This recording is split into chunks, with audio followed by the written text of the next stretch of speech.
Assalamualaikum warahmatullahi wabarakatuh. Saya Nurul Latifah dengan NIM 12120171171 Prodi Ilmu Hukum D semester 6. Baiklah, di sini saya akan mempresentasikan hak pelayaran dan aktivitas kenelayanan. Hak pelayaran merupakan sarana yang penting untuk menjaga keselamatan berlayar bagi berbagai macam kapal di bidang ekonomi. Pelayaran masih diperlukan sebagai industri penunjang, tak ada perlakuan khusus sebagaimana diterapkan oleh negara-negara maju. Kemudian bentuk-bentuk conference yang dicoba diterapkan di lingkungan pelayaran masih ditafsirkan sekalangan ekonomi Indonesia sebagai bentuk kartel atau monopoli ekonomi. Hak pelayaran merupakan konsep yang berhubungan dengan hak kebebasan untuk melintas atau berlayar di perairan, termasuk laut dan sungai, yang diatur oleh hukum internasional dan nasional.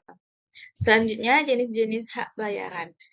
Yang pertama, berdasarkan pasal 25A Undang-Undang Dasar 1945, amandemen keempat, bisa melakukan transportasi pelayaran dalam melayani kebutuhan masyarakat karena laut merupakan penghubung antar pulau sebab negara kita terdiri dari pulau-pulau yang disatukan oleh laut. Yang kedua, Undang-Undang Nomor 17 Tahun 2007 tentang Rencana Pembangunan Jangka Panjang Nasional 2005 sampai 2025 dapat melakukan pengembangan industri kelautan secara sinergi, optimal dan berkelanjutan yang meliputi penghubungan laut, industri maritim, perikanan, wisata bahari, energi dan sumber daya mineral, bangunan laut dan jasa kelautan. Yang ketiga, Undang-Undang Nomor 17 Tahun 2008 tentang Pelayaran berhak mendapatkan pelayanan dari pemerintah ketika mendapat masalah ketika berlayar baik di perairan Indonesia maupun ketika berlayar di luar perairan Indonesia. Yang keempat, Instruksi Presiden Nomor 5 Tahun 2005 tentang pemberdayaan industri pelayaran nasional dapat melakukan penetapan asas Caboteks untuk peningkatan industri pelayaran Indonesia. Selanjutnya, jenis-jenis pelayaran. Yang pertama, pelayaran dalam negeri, yang terdiri dari pelayaran Nusantara, yaitu pelayaran antar pulau, antar pelabuhan Indonesia tanpa memandang jurusan.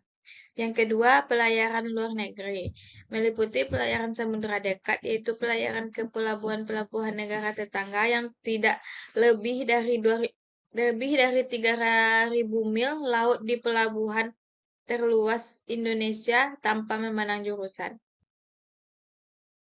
Selanjutnya, kenelayanan.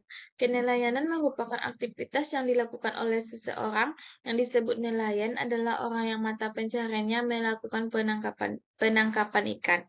Dalam perstatistikan perairan umum, nelayan adalah orang yang secara aktif melakukan operasi penangkapan ikan di perairan umum.